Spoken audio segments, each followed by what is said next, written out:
Hi, this is David Odell with Odell Complete Concrete. Today I'm going to show you how to build a raised planter bed out of concrete. As you can see here, here's your old brick planter, and it's been here for quite some time, probably 40 or 50 years, original with this house, and it was a real disaster.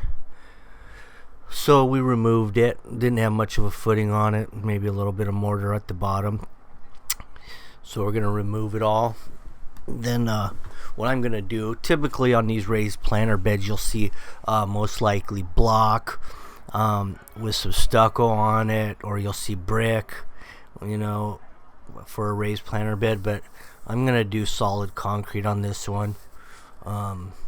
Poured in place, monolithic cap, the whole works, one pour, which is kind of unique. You don't see that very often in this case, in this scenario, but it's going to be stronger and better, and it's going to last a lot longer than anything else.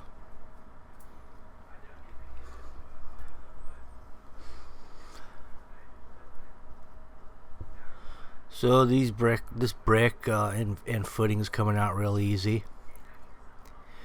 We got a couple sprinkler lines. As you can see, that 1 3/4 PVC there. We also have a little clean out, a 3-inch clean out in there for the sewer that we're going to be pushing this planter out just maybe 6 inches beyond where it was before. My concrete's going to be 6 inches wide at the bottom, and then at the top for the cap, it's going to be 7.5 inches. And it's going to cantilever over that 6-inch part in an 1.5 inches. Then underneath that, I'm going to put some stone. Basically, right now we're just getting our layout where the planter is going to go. So we got to cut a little bit of this grass out, move it all out, the whole wall out a little bit to allow for the concrete to go in front of this sewer clean out.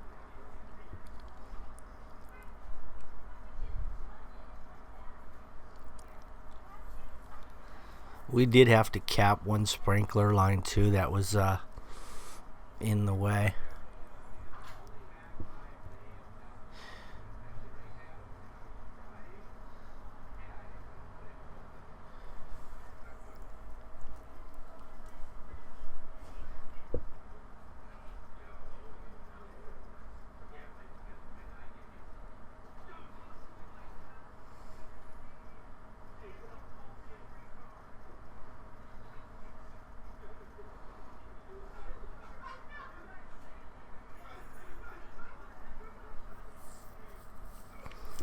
I'm going to be using 2x12 to form this up. I'm going to have 2x12 on both sides of the wall, the inside and the outside, 6 inches apart. And I'm going to, because I'm going to do a cantilever monolithic pour, I'm going to screw a 2x6 into the outside of the 2x12, and so that'll give me an 1.5 inch cantilever cap, all in one pour. But as far as the cantilever goes and the stone, that's going to be in our part 2 and part 3. But this is going to kind of give you a real good idea of what it takes to do one of these. This is probably the quickest way to do a raised planter, because it's all one pour and you're mixing concrete one time. If you do a block planter or a brick, it's going to be a lot more time consuming because you have a lot more stages. This one, all you have is your forms and your pour, and then you're ready for stone. On a block situation, you're going to have to put the footing for the block. You're going to have to set the block. You got to mortar join all the block in, and you got to cut all your verticals to hold your blocks together. Then you got to grout the block. Then you got to let that dry. Then you got to drill in forms to the block to form your top cap, poured in place cap. So you're looking at a lot more stages. This particular system here is 2-day process, and it's complete. It's one pour, and you got your cap, you got your wall, the whole package.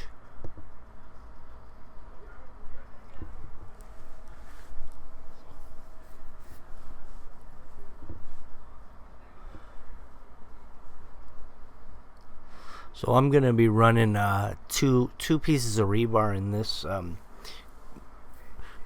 this planter bed. I'm gonna run 2 horizontal, one at the bottom, one at the top. So here's my string line. Here's my 2x12. I'm using 2x4 stakes. Now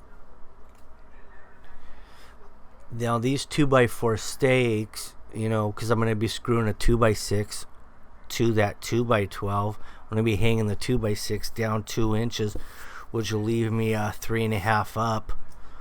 And I got to cut these wood stakes down 2 inches, and my 2x6 will set on top of those, and I'll screw the 2x6 into the side of the 2x12. And then I have my cantilever and I have my cap.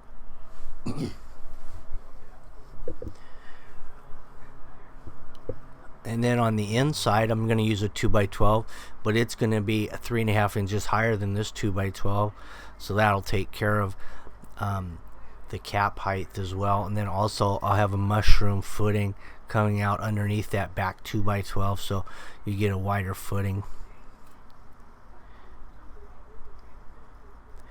I'm using mostly screws on this particular job because we're dealing with some really wet soil here, and I don't want to bang the stuff around and loosen everything up, so I'm going typically with most screws on this whole project. We have some water lines over here that go into the backyard and go to a spigot in the backyard, and also go to some more sprinkler valves in the back, so we got to work around those. So I'm notching the form out a little bit right here. All this plumbing is below the grade when it's all backfilled, so there's no problem. So I snapped the line on these 2x4 stakes down 2 inches below the top of that 2x12. Now I'm just cutting off the top. I put the screws in down low enough so they wouldn't be in my way. Now I've got 2 inches down, so now I can just set a 2x6 on top of those wood stakes screwed into the 2x12, and then I've got a cantilever cap, monolithic pour. So what we'll be doing here is, and then you can see that 2x12 in the back. That's 3.5 inches higher than this front 2x12, and that's your cap thickness, 3.5 inches.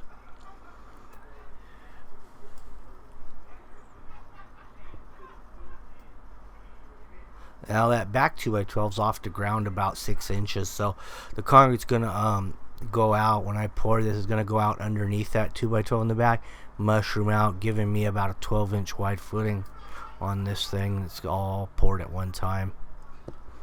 So here's how your cantilever is gonna kind of look. See that 2x6 getting screwed onto the outside edge of that 2x12? That's your cap. That's your cantilever. Because when that board comes out from underneath it, you'll have a recessed 1.5 inches, because that's the thickness of your 2x12. That allows me enough space to put my stone underneath there, and my cap will still go over the top of the stone.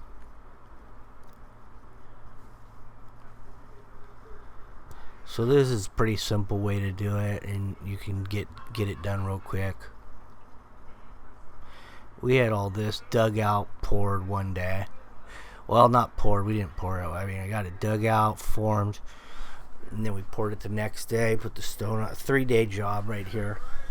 Typically, your block's gonna last you a little bit longer because you got a lot of different stages. So you have to wait till the concrete's secure on the inside of the block, so you can drill into it, so you can anchor your cantilever board onto it, and then you got to hang another board onto that. So this system right here is the best system for a planter bed. The strongest, and you'll never have to worry about this thing ever moving. So we just level across now, since we've got that backboard at 2x12, 3.5 inches higher than the front one. We've got the wood stakes cut down 2 inches. Now I can just drop the 2x6 on top of it, double check it with a level, and then screw it in. There's a lot of weight you have to remember when you're pouring into a system like this. So what I'm gonna do on these cut steaks, I'm gonna run some steelies up, and then I'll tie wire. See how I ran those 2x4 stakes in the back high, and they're directly across from the stakes in the front. Well, I'll extend after I get the 2x6 on the front. I'll continue those wood stakes up to the same height as the rear ones. Then I'll wrap some tie wire around it with some spreaders, and you can pour anything you want in there, and it won't come apart.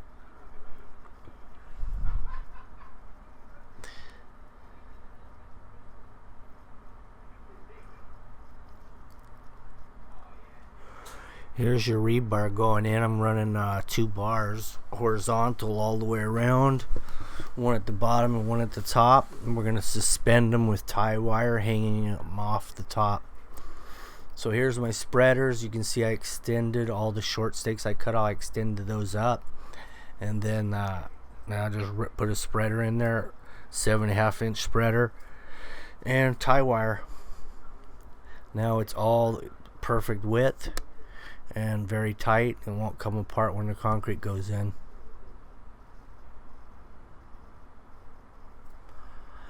These overlaps are about 10 feet because, you know, they're 20-foot bars, and this is not a very long planter bed, so I had some nice overlaps in there.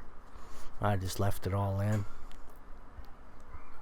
No point in saving a few feet. So we got the overlaps. You can see the lawn is sloped a little bit. Now this is basically ready to pour. And as I pour, I'll pull those spreaders out. Right now, the spreaders are to hold the width, get the concrete in there, pull the spreaders out, and it can't spring closed because the weight of the concrete will hold it in place at that point. Now I'm spraying some used motor oil on the forms, which is what I always do. I save the oil that I change, you know, for my truck, and then I put in a sprayer and I spray it on the wood. Works out real good that way. I sprayed on the mixer, the wheelbarrows, you name it. Anything comes in contact with the concrete, I spray with oil. Shovels, you know, anything like that, they stay cleaner that way, a lot easier. Now we're using a 4500 PSI Blue Hawk brand, which I get at Lowe's. This is a really good mix. It's 4500 PSI. Also, I throw in a handful of fiber mesh in every batch in the mixer, so we're getting a really good mix here. Throwing a little dirt behind this form as we come up with the concrete so it doesn't all blow out the bottom and then up and lock the form in.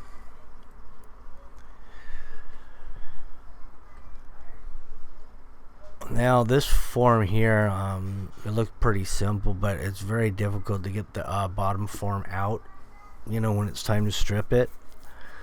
That's something you have to always take into consideration. How do you get the bottom form out, since now you got concrete going into this thing, and now the concrete's going underneath the form, so you got to have concrete on the bottom of the form, then you're going to have concrete on the top of the form. So it's basically that 2x12 is wedged in there at this point, you could say, because that concrete weight's pushing down and then it's mushrooming up along the bottom of that form, and then you got concrete on top for your cantilever, so it's wedged in there real tight. So removing this is crucial that you don't break the cap when you try to pry that 2x12 out, which can happen real easily if you're not real careful. So as you can see here with that Sawzall, I'm making some cuts in the 2x12 right at some of the stakes. That way I can get that 2x12 out a little bit easier. Also, what I'm going to do is I'm going to take a cut. I'm going to rip that 2x12 the long ways all the way down before I remove it. I'm going to take off 1.5 inches. So I won't have a 2x12 anymore, but I'll have a 2x10. So I'll still have good lumber left, and then that other 1.5 inches of that 2x12 will become stakes for future jobs. So we're pulling off that 2x6 now. And this is what it looks like when you start pulling that off. You gotta leave those bottom stakes on the 2x12 because that's holding that top cap, that cantilever up right now. So if you were to move that 2x12 at this point, that whole edge would crack right off and you wouldn't have a cantilever anymore. So I'm leaving that bottom board in until the next day. So I'm going to run my edger along the bottom. I'm going to run a top tool. We're going to leave a smooth finish on this. No broom, just a nice trowel finish so it's nice and smooth and shiny.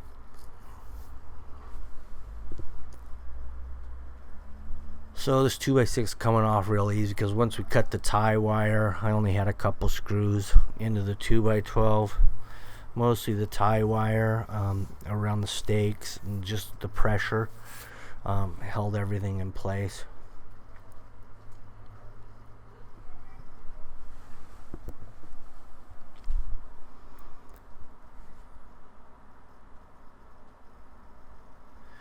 So when that 2x12 comes out from underneath there, that's going to be in the next video, putting the stone, the ledger stone underneath.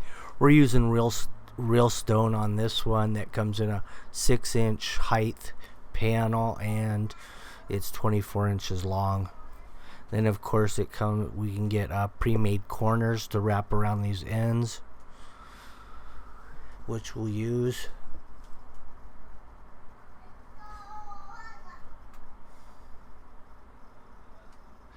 So we removed the form and it came off real clean. We had no major holes and nothing stuck to the wood.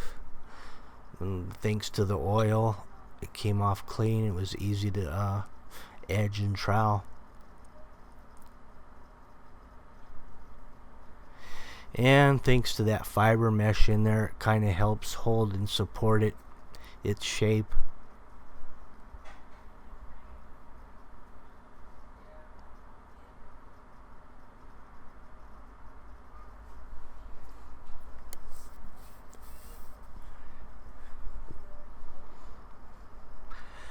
You could use a vibrator when you're pouring something like this if you want, but what I did is I just used my hammer and banged the forms as I was going, both sides of the forms, until I seen all the air bubbles coming off the sides of the forms.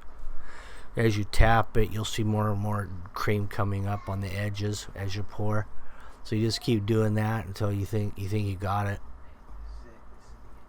Anyway, this about wraps up this video. Stay tuned for the next video, which will be the stone. A little more detail on this cantilever action. Thank you for watching the video. If you have any questions or comments, don't hesitate.